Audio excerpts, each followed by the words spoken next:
Golf News RI presents the Golf Dudes Podcast.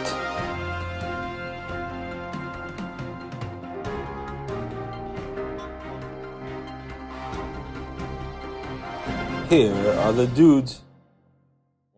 Hello, everybody. Welcome to another episode of the Golf Dudes Podcast. We are here at the Championship Golf Course at Kirkbride Country Club, ahead of our usual Degenerate Day member guest this afternoon. Degenerate weekend, and some of us are wussing out on parts of it. Wow. Not tonight. Monday, yes. So thanks everybody for tuning in. Hope you all having a great Thursday, and hopefully everyone's looking forward to the weekend. Rich, how are you doing today, buddy? Boy, welcome back to Kirkbride. I make my valiant return. Yes. We're a little delayed on your golf round. Very so delayed by a couple months. We'll be backloading them. Yeah. It's absolutely gorgeous out, no humidity. Thankful to be back again. Like Joe said, we got a fun-filled degenerate weekend. I'm playing here today and Monday. And I'm playing at my course on Sunday, so I got a golf-filled weekend. And it's 4th of July, my favorite holiday, so can't get much better than that. America, baby. America. Before we get into any of the stuff going on, there is a lot going on, as has been the case for the last like 3 or 4 weeks, it seems like. We should tell you that the Golf Dudes Podcast is presented by our friends at Lynx Drinks. Lynx Drinks is best known for their transfusion in a can. The transfusion is vodka, ginger ale, and grape juice, all stirred up into one refreshing beverage. Yeah, stir it up. So we're saying tonight, stir it up. One refreshing beverage, and check out Lynx Drinks at liquor stores and country clubs near you, including their brand new 2 flavors, the back 9 and the front 9. So thanks again to our friends at Lynx Drinks. Now, Rich, as we get into the show, I have to ask you this question. If you were to say make a 9 on a par 5 today, what do you foresee you would make on the next hole? Which would be a par 4. It was a par 4. I'm trying to think. I'll get to the point of this in a minute. Yeah. I mean, are you going with the mess up after birdie concept type of thing? I don't know. If you made a 9 on like a par 5, what would you make on the next hole? 7? Oh my God, I don't know. Probably, I'd say at least bogey. At least bogey. Right? I'd say bogey, right? And then- at least and then- bogey, maybe double. And then what would you make 2 holes later? Probably bogey again. So I asked that to get into this. Our I'm friend, very confused. our friend Andrew O'Leary yesterday or Tuesday actually playing the North-South Amateur at Pinehurst. He had made 3 birdies in a row on the front 9. He made a 9 on the par 5 9th hole. Gone and one. Oh, that's Okay. terrible. On the 10th hole, he made a birdie. Okay. On the 11th hole, he made a hole in 1. Oh, And now one I of- see where you're going. And with one of this. the wildest. So you cards said he you'll made ever 3 see. birdies, He then a was 3 9. under, then he went So to he's 9. plus 1, Then he birdied. even, Then he made a hole and then 3 under. So he got everything back in 3 holes. in 1. He shot 68 with a he got 9. he got everything back in 3 holes. That's amazing. He shot 68 with a 9. That's great. Okay. I had no idea where you were going with that. Yes, we put it as I the was story. very We put it in the confused. story. Yesterday, Golf Channel gave it attention. That is crazy. crazy. That is one of the wildest scorecards you'll ever see. He said it was crazy. Par 5. That's Took crazy. a 9 on a par 5, bounced back with a birdie on the 10th hole, with a par 4, then a hole in 1 on the par 3 11th at Pinehurst. I think Pinehurst number 4. Because I was trying to do it here, like the long par 5 here. Yeah. I'm trying to think about what I'd make if I made hit into the woods or whatever. I'd Yeah. probably make double at least. So that's how we started the show, with a wild scorecard by Andrew Wow. O'Leary. Of course, he didn't end up missing the cut, as we reported yesterday, the match play cut, the North-South Amateur at Pinehurst. He kind of blew up on the in the second 9 of the second day, but he still had one of the wildest scorecards you ever see. We have a story up about it. I think it's still on our Instagram stories. So be sure to check that out. It was a wild scorecard for sure. So that's how we start the show. Hopefully we might get 9s today. Maybe a hole in 1. Maybe not with this crew. Wow. So So I have had a crazy stretch of golf, like you mentioned, and just golf related activities. I will say I was invited. Pretty much golf 24/7. I was invited to play Augusta National today, but I decided to play with you. Oh yeah, okay. Yeah, that text message on Monday there. was real nice. You said you're gonna hate me. I'm like, what? I said you're gonna. I'm kill at me. Newport. You're gonna- What? You're gonna kill me, but I'm Yeah. playing Newport Country. Hey, well, it is what it is. So that's where that's where we're at. Other quick local news hits. Bobby Leopold eagled the playoff hole yesterday in Connecticut National to advance to the U.S. Amateur for the It's first a nice time. way to go out, For the right? first time since 2015. It's his 21st USGA event with amateurs, four balls. Because him and his brother-in-law Tyler crazy. Cook made a deep run in the US four ball a bunch That's of years nuts. ago. So it's his 21st USGA event. Everything in total. Not His bad, huh? first USAM since 2015. So we'll have at least one Rhode Islander in the USAM, actually two, because Davis Chatfield is exempt. So he's in. There's a USAM qualifier on Tuesday at Valley. So we'll be covering that, of course. I'm not sure how many spots will get in. It'll probably be 1 or 2 spots will get into that.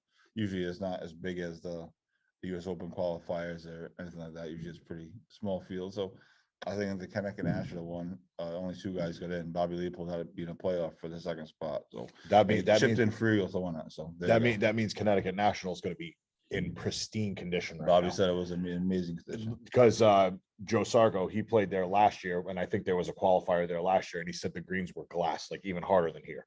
So I want to take a shot at it because I played that course twice, and it's really nice. But I want to play it when the greens are sliding. I've never been there before. Oh, it's I heard- real it's nice, very and it's nice. affordable too. It's like $55. It's very, very nice. So that's that. Thanks to everybody for following along on our Northeast Amateur coverage.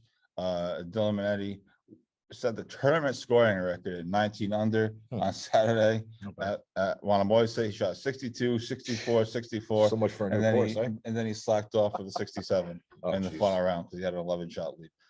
So there's that. I put a clip of it up. We do actually have my full one-on-one with Davis Chatfield. I spoke to him afterward.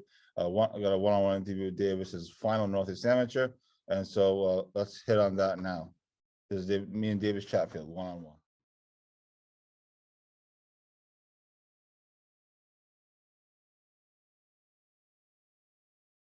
All right, so just talk about your round. Obviously, it wasn't quite as magical as last year, but there was still obviously a great tournament for you. Yeah, it was.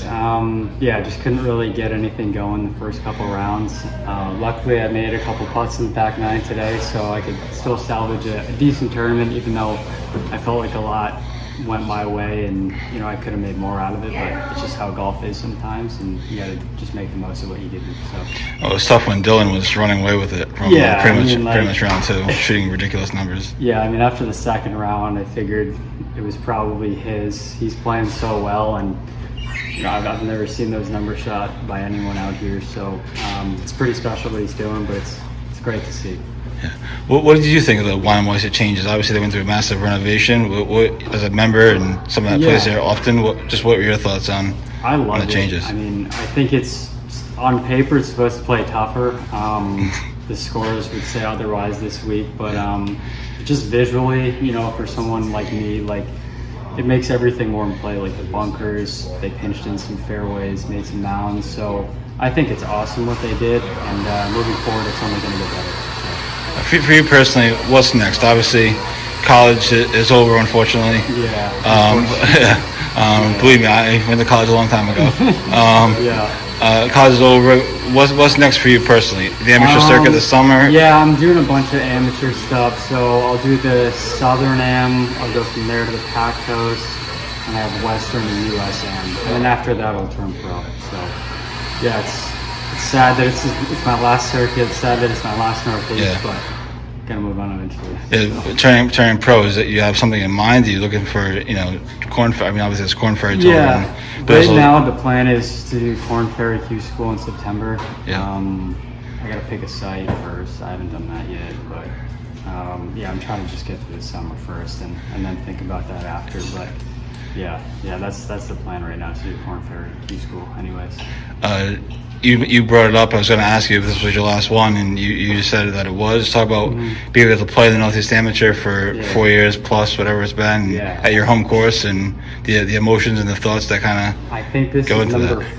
5 or 6 for me. Yeah.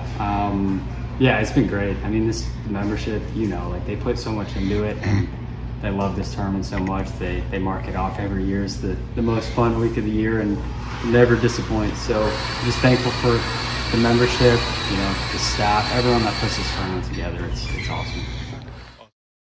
All right, David Sheffield, thanks for the one-on-one interview, and also good luck in the rest of his season. He's finishing out the amateur circuit, and then he's turning pro in September. He said Corn Ferry Tour Q School. Yep. He's going Trying to get his card. right to the top. So he's going to finish out the U.S. Amateur. The funny thing is, if by some craziness he wins the U.S. Amateur, he gets the exemption into the Masters. Into the Masters, and I'm right? I'm willing to bet he holds his pro debut. Imagine till that. after that, because once you turn pro, that exemption goes away. Yep. So I mean, obviously that's a long way away, and he says to winning the U.S. Amateur obviously is difficult, but Yeah. But he has made deep runs before. So Speaking of the U.S. Amateur, how about the number 2 amateur going to live? number 2 amateur going to Imagine live. making a decision like that to immediately, and obviously I'm more interested in live right now than the PGA. As we are, you know what I mean? But imagine making that instead of going to Q School or whatever it is to get your card, immediately take that money to go to live. I mean, I wonder how he probably got a decent amount of money given the fact that he was number 2, right? I would think. We're not talking like Tiger money or even Pat Perez money, but he probably got a couple million to go, right? I would think. Yeah. I mean, we don't really know. He's playing Thursday today in Portland. Yeah. As they live golf. All those guys that newly signed after the first thing, they're all playing today. So this weekend, so that's gonna be interesting. I'm excited. It was interesting that broke while I was at the Northeast Amateur, and part of me, like the reporter part of me, wanted to like ask some of these guys what they thought of it, but I was like, that's kind of tight. I don't know if any of those guys necessarily getting recruited by at that level to be recruited by Liv. But I saw that roll across my screen. I was like, holy crap! Like that's huge. Yeah, that was obviously a big deal. So there's that. So yeah, that's kind of the local scene. Like I said, USAM qualifier next Tuesday at Valley, and then the Ryan Amateur is a little over a week away at beautiful Wanamatanomi. It'll be fascinating. The pictures should look amazing, anyways. There'll be great views for sure. Oh, and if you want, you can go on Wanamatanomi's website and you can see they did a drone footage of all 18 holes, so you can take a drone course of the tour. It's absolutely stunning if you haven't been there before. I've never played there before or been there before, so it was nice. My brother-in-law showed me the videos of it. It's really, really nice. Well, I played there once last year, so of course you did. In the Burke tournament. Of course you did. Yeah, it was very nice. For sure. The views were nice. You can see the water on a bunch of holes. And it was just, I think they renovated a bunch of holes, didn't they? Or no? They're in the process. In the process of renovating. Yeah. So that's coming up in 2 weeks. So obviously we'll have full coverage of that. All the qualifiers are in, obviously, and so we'll be interested to see, how that turns out. Andrew O'Leary is not playing in the Ryan Amateur, so somebody else will have a chance this year. As he's made it to the championship match each of the last 3 years, but he's skipping it this year. The schedule doesn't work out. I think he's in the Southern Am that week. Then they go out west, then the USAM. So there's kind of the rest of the amateur circuit, if you will. So other things going on. We have the World Series of Junior Golf over at Triggs. And then the Providence Open is next week at Triggs. So Triggs is the center of the golf universe. of the Rhode Island golf universe. For the next couple of weeks. The Providence Open always comes before the Ryan Amateur. So it's always a fun tournament. There'll be pros there. Guys like Brad Adamonis will be playing. And others, they come up for that event. And then also our guy, Will Dixon, is in the G Pro Tour Championship today. And he's playing really well. He was 3 shots back. He cut it to 1. So good luck to him today, and obviously we'll have coverage of that once play concludes, which should be right around the time we're about to tee off. So Good thing my phone has the WordPress app, and just in case he wins. So what else do you have going on? I know tough loss in your match at the King. Yeah, it was tough. I didn't get chipped any. in on you like Chipped that it. guy chipped in on Greg I Norman. mean, it You're the was next Greg Norman. it was probably one of the closest matches I've ever played. Like actual matches, not just like me and you playing for a beer or whatever, or for our matches on close. Yeah. I want him again. I want to play him again before the end of the year. Just as maybe just to see that I could do it evenly matched. He got a lot of good. He played well. He scrambled well. He got a ton of good breaks. I didn't get any really breaks. So, and then he nailed me with the dagger in the coffin on 17 2 down. He chipped in from the front or back? From the side in front of the trap. And that where all the water sits, so the rough was like real rough, because all the water sits there and it grows. And if he did not hit the hole, he would have made at least double bogey, because that's how hot it came out. It legitimately hit the stick and dropped. It's like I mean, I was mad, but like you can't do anything about that. Like there's nothing you can do about that. So yeah, I believe my dad got a first round bye because of how he qualified, and I think my brother-in-law is playing Monday morning before he has to go to work. So I got 2 rooting interests left. They'll be all screwed up playing the greens here. Oh yeah, that's going to be interesting. They'll be all screwed up on Monday. Oh yeah, so yeah, it's happening. That's about it. That's about it. My club championship season's done.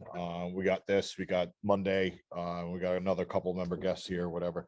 But yeah, looking forward to the summer golf. And also looking forward to Monday, which is July 4th, but it's also the JP McManus Pro-Am, which is Tiger. Which is being televised apparently. I've heard it's on Peacock though.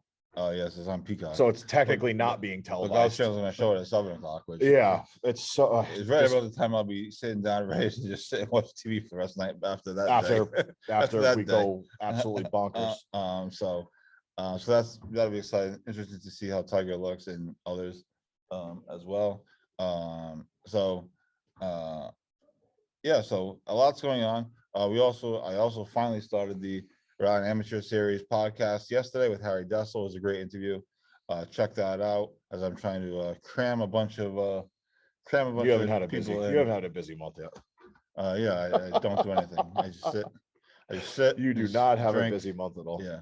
Well, you would be shocked. So yeah, it's been obviously been a crazy few weeks. So let's do this. Let's take a quick commercial break, and then we're gonna come back. We'll talk about the latest on the Live Tour, because things are continuing to be chaos and continuing to heat up.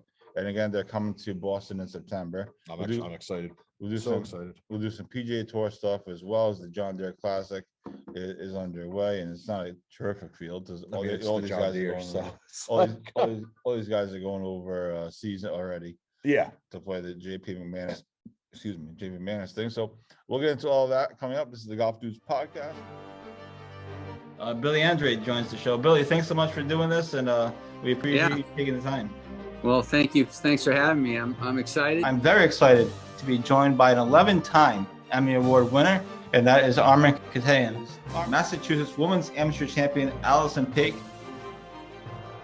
The days of the country club just being golf and maybe one amenity are gone. Unfortunately, Metacomet doesn't have those.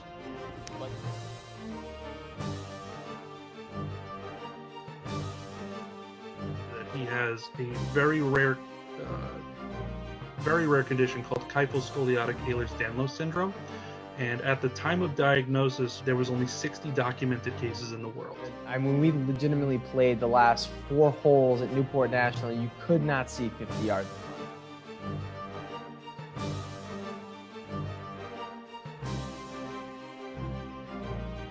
And welcome back to the Golf Dudes podcast, presented by Links Drinks. Thanks to everybody for tuning in. Happy Thursday to you all, and thanks to everybody for following along over the last few weeks. We've been inundating you with tons of content and videos and other crap. So thanks to everybody for following along and not unfollowing us in the process. There's just so much going on, and a lot of these things kind of have to get up for any number of reasons. Whether it's just because I want to get up, or if I'm trying to beat other media companies, or whatever the case may be. So thanks everybody for following along. Lots going on in the Live Golf world today. They returned to action on Thursday this afternoon in Portland, Oregon at the Pumpkin Ridge. Again, where the Tiger won the 96 US Amateur. If that, of course, sounds familiar, that's why. It's interesting, kind of a undercurrent story is that the owners of Pumpkin Ridge, Escalante Golf, they also own the International. So we wonder if there's a kind of a back channel deals going on there. Maybe. Because they both are owned by the same place. Obviously, I wouldn't doubt it. the Absolutely. International recently went bankrupt. Escalante bought them, and now they also Now they're apparently hosting a own- live event. Now they're hosting a live event. So, but apparently it's not as controversial so far. It's not that I've heard at the International. There's Pumpkin Ridge members that literally are leaving the club, and there's all kinds of protests. I guess so. It's gonna be it's gonna be interesting. And their press conferences continue just to get more awkward. As I think somebody said on Twitter, I think it might have been Dylan Dethier or whoever The chair. was the chair. Yeah, whatever, Dylan I'm the sorry. chair. I think he might have said it. He said, "I don't know why these live guys have press conferences. It's just It's so just awkward, so awkward, and they're unless not it's like a helping- Pat Perez and or they're something not- that, and they're not helping themselves. No, with the it's things that awful. they It's like, say. if you're gonna have a press conference, just say it. I did it for the money. Right. Don't go on and say, well, it's, I'm not doing that well. Just say it's for the money. We all know what it's for. Yeah. Like, come on. It just stop with the BS of making it awkward and just say it. We all know why you're there. So the live golf stuff. Brooks Koepka now on the field. By the way, are you buying that he didn't make a decision until after the U.S. Open? Because he was a complete dick. at the Well, he's US always a Open. dick. He's always I a like dick. Brooks. I like I like do the too. fact, I like They talks trash. that he talks trash and that he has that IDGAF attitude type of thing.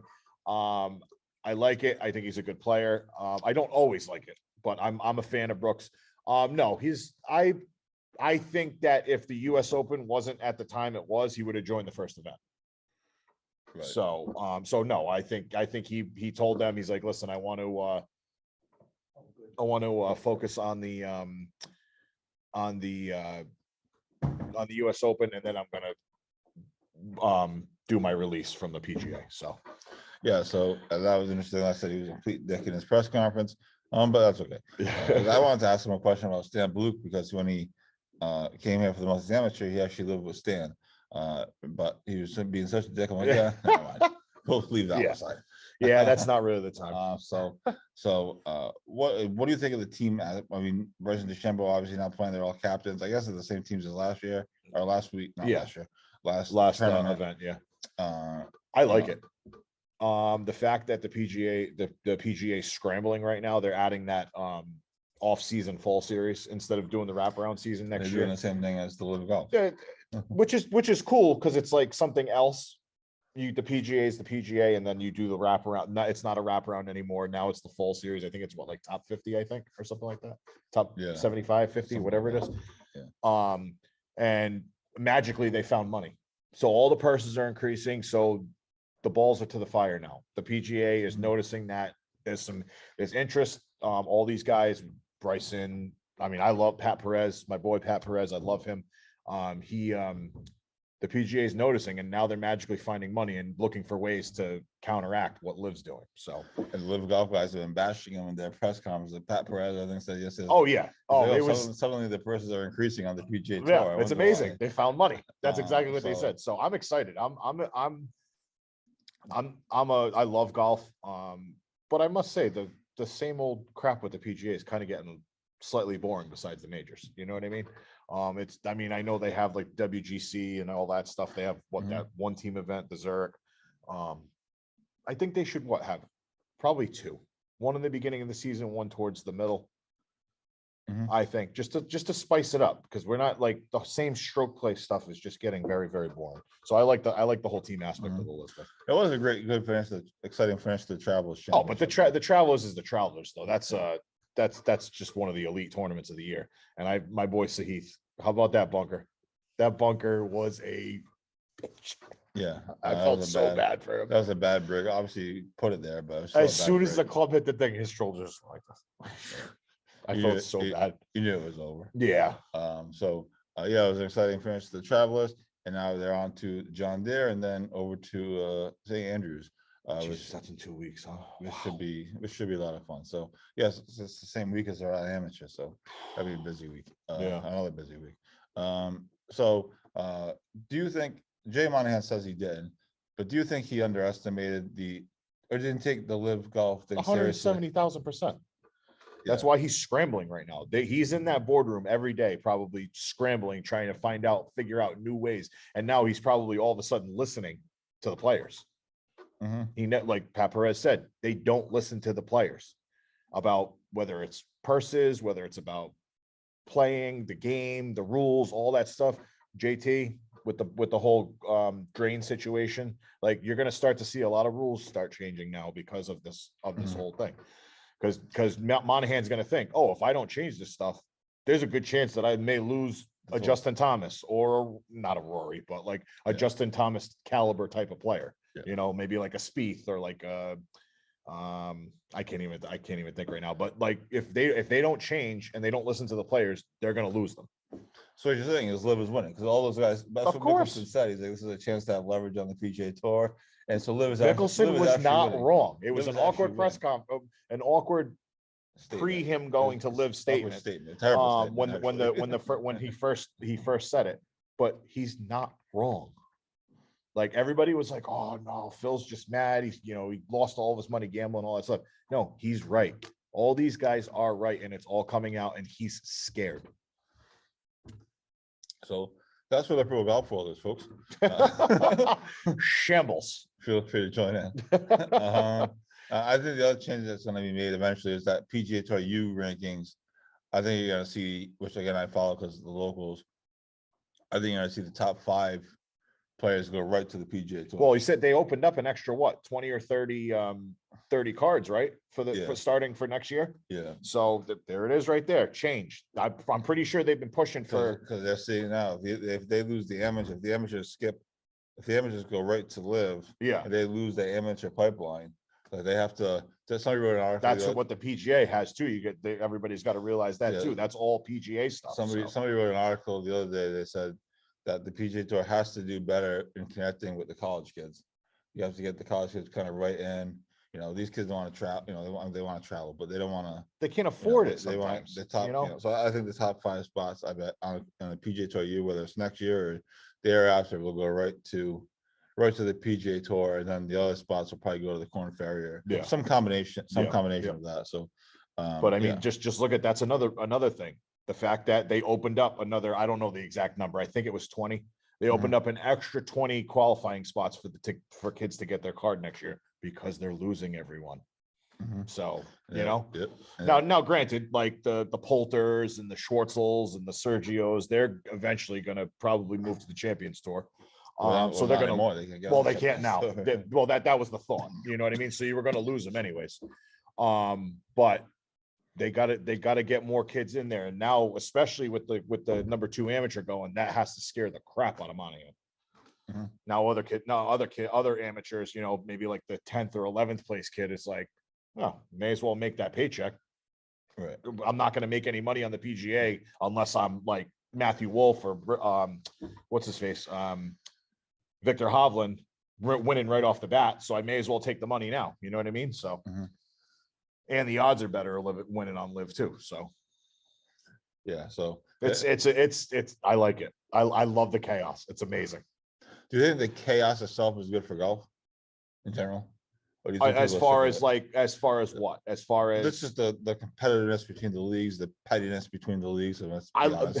So a little bit petty. So personally, I love the pettiness. The pettiness is fantastic, but I do. Rich, think we're in the content business. We love everything. No, that's what I mean. The pettiness, like not even content wise. If we weren't doing this, I'd still love it. I'd still be refreshing Twitter on a Thursday.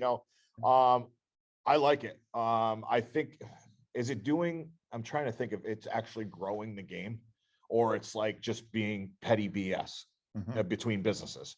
Now, did the DP said that they can't play in it, right? Correct. Okay, so finding the players. Some of the PGA Tour or whatever. I think eventually the word on the street is that they're gonna not sue them, but they're gonna take them to court and they're gonna find that the rulings are not justified.